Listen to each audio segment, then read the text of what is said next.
नमस्कार ओडिशा ड्राइवर महासंघर समस्त भाई मान शारदीय दुर्गा पूजा अवसर में समस्त को हार्दिक हार्दिक अभिनंदन सह शुभेच्छा।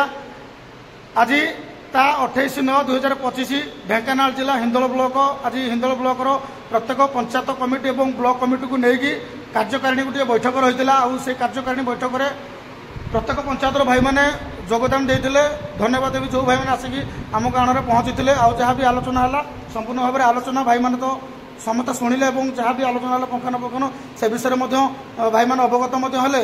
आज खास कर जो आनुआल एक्टिविशन को लेकिन जहाँ भी आलोचना थिला भाई मैंने जी मात्रा कर आगामी जदि भी आनुआल एक्टिविशन खोल जाए से भाई मैंने रेडी होती करने नूतन भाव में किसी ब्लॉक कमिटी तरफ किसी दायित्व जो मैंने अवहेला करते जो भाई मैंने ब्लॉक कमिटी दायित्व थे किसी निज भितर चेंज होती नूतन भाव में आमर ब्लॉक कमिटी को जड़े भाई जाइए ए विषय समस्त सम्मतिक्रमे समस्त सहयोग समस्त ज्ञातसार जहाँ भी आलोचना हो प्रत्येक पंचायत कमिटी भाई मानक लेकिन से आलोचना भाई मैंने समस्ते सहयोग करते आमर नूतन भाव में ब्लॉक उपदेष्टा दायित्व आमर हेमंत बेहरा भाई आमर दुदुरगुटर एवं पूर्वर जमी आम ब्लॉक कमिटी दायित्व थे आमर कोषाध्यक्ष दायित्व बर्तमान आमर सुरेश भाई एवं सह संपादक दायित्व आदिकंद भाई एवं आमर संपादक दायित्व जमी थे आमर हेमंत भाई एवं आमर कैलाश चंद्र भाई तो जिला कमिटी तरफ आसन धन्यवाद देवी एवं आमर राज्यर सह संपादक दायित्व जहाँकि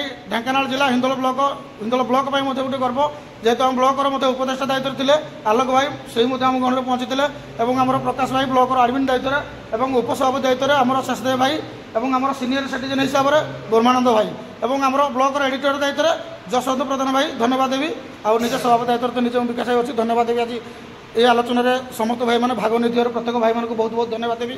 भाई मैंने बर्तमान पंचायत कमिटी जिते जहाँ भी ब्लॉक कमिटी तरफ निर्देश दिया पंचायत कमिटी समस्त कार्य को संपूर्ण करेंगे तो आगामी जिते जेकोसी कार्य आसो प्रत्येक पंचायत कमिटी भाई मान को नहीं कार्य करा निहती मुझे अनुरोध करी आमर आलोक भाई को से दीपद वार्ता रखिए। जय जगन्नाथ नमस्कार। आज हिंदोल ड्राइवर महासंघ तरफ कार्यकारिणी बैठक गोटे रही है। हिंदोल कई भाव में भाईचारा सदा सर्वदा चिरस्थायी रहा समस्या था 4-5टी विषय को लेकिन समाधान कराला। प्रत्येक पंचायतर भाई मैंने आसते 3टी पंचायतर भाई मैंने उपस्थित नथिले कि फोन जोगाजोग करा संपूर्ण भाव में सबुबले सब समय ओडिशा ड्राइवर महासंघ प्रत्येक परिवार पाखे सहयोगर मनोवृत्ति रहा सहित समस्त को सहयोग करेंगे और ओडिशा ड्राइवर महासंघर मुख्य उद्देश्य जो भाईचारा ताकू सदा सर्वदा सबुठी नूतन भाव में गोटे उदाहरण स्वरूप समस्त सारा राज्य भितर ये हिसाब से कार्यकारी जहाँ जमी होता समस्त भाई मान उपस्थित और सहमत रही। धन्यवाद समस्त भाई जय जगन्नाथ।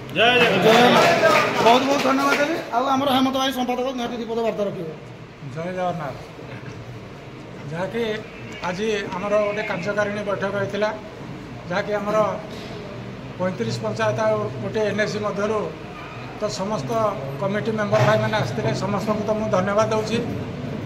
आगामी दिन आमर ये महासंघ केमती आगू को जीव तो आम समस्ते जदि मिलमिशि तो महासंघर नियम कानून को पालन करवा आम भितर जो भाईचारा रोचे से भाईचारा को किपरि आम संपूर्ण भाव में सहयोग माध्यम आम आग को नवा ताले निश्चित भाव में आम हिंदोल ड्राइवर महासंघ मजबूत हो पार। मो समस्त भाई मान को मु अनुरोध करुचे जे भाई माने ये भाईचारा बंधन में समस्ते बांधि निज निज भितर सहयोगर मनोवृत्ति रखु। जय जगन्नाथ। धन्यवाद बहुत बहुत धन्यवाद। ओडिशा ड्राइवर महासंघ जिंदाबाद। ढेंकानाल जिला ड्राइवर महासंघ जिंदाबाद। हिंदोल ब्लॉक ड्राइवर महासंघ जिंदाबाद।